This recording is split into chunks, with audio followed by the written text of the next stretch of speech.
تقریباً 4.5 ارب سال پہلے زمین وجود میں آئی۔ یہ دور آگ اور لاوے کا تھا۔ فضا میں آتش فشانی گیسیں کاربن ڈائی آکسائیڈ اور امونیا کی کثرت تھی۔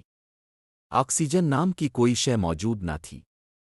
سائنسدانوں کے مطابق تقریباً 3.8 ارب سال پہلے پہلی بار سمندروں میں کچھ کیمیائی اجزاء نے مل کر پہلی ماکروسکوپک حیات کو جنم دیا۔ یہ وہ لمحہ تھا جسے زمین پر زندگی کی بنیاد کہا جاتا ہے۔ یہ حیات ایک خلیے پر مشتمل بیکٹیریا جیسی مخلوقات تھیں جنہیں پروکاریوٹس کہا جاتا ہے۔ ابتدائی زندگی سمندروں میں پنپی۔ تقریباً 2.5 ارب سال پہلے بیکٹیریا نے فوٹوسنتھیسس کا عمل ایجاد کیا اور آکسیجن خارج کرنی شروع کی۔ اسی آکسیجن نے زمین کے ماحول کو بدلا اور بالآخر پیچیدہ جانداروں کی راہ ہموار ہوئی۔ پہلی بار کثیر خلوی جاندار نمودار ہوئے۔ یہ نرم جسم والے جاندار تھے جو آج کے جیلی فش کیڑے مکڑوں سے مشابہ تھے۔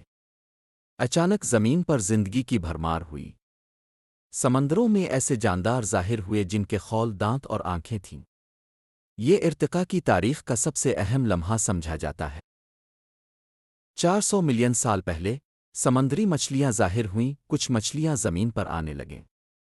یہ وہ وقت تھا جب پہلی بار رینگنے والے جانور ایمفیبینز وجود میں آئے۔ 350 ملین سال پہلے زمین پر گھنے جنگلات اگنے لگے۔ بڑے بڑے کیڑے، ڈریگن فلائیز اور دیو ہیکل مکڑیاں پیدا ہوئیں۔ ملین سال پہلے زمین پر ایک تباہ کن سانحہ ہوا جسے پرمین ایکسٹنکشن کہا جاتا ہے۔ اس میں 90 سمندری جاندار اور 70 زمینی جاندار ختم ہو گئے۔ لیکن اسی تباہی کے بعد نئی مخلوقات کو ابھرنے کا موقع ملا۔ 230 ملین سال پہلے پہلی بار ڈائنوسارز نمودار ہوئے۔ یہ زمین پر 16 کروڑ سال تک حکمران رہے۔ ان میں گھاس خور دیوہیکل ڈائنوسارز بھی تھے جو 30 میٹر تک لمبے ہوتے، اور گوشت خور خوفناک درندے جیسے ٹریناسورس ریکس بھی۔ ملین سال پہلے ایک بڑا شہاب ثاقب زمین سے ٹکرایا جس سے ڈائنوسارز کا خاتمہ ہو گیا۔ آسمان میں دھول اور دھواں چھا گیا، پودے مرجھا گئے اور خوراک کی زنجیر ٹوٹ گئی۔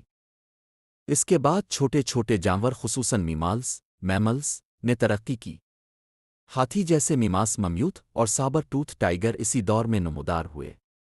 برفانی دور آئس ایج تقریباً 25 لاکھ سال پہلے زمین پر برف کا دباؤ بڑھ گیا، گلیشیئرز نے بڑے علاقوں کو ڈھانپ لیا۔ اس وقت غاروں میں رہنے والے بڑے جانور اور ابتدائی انسان اکٹھے موجود تھے۔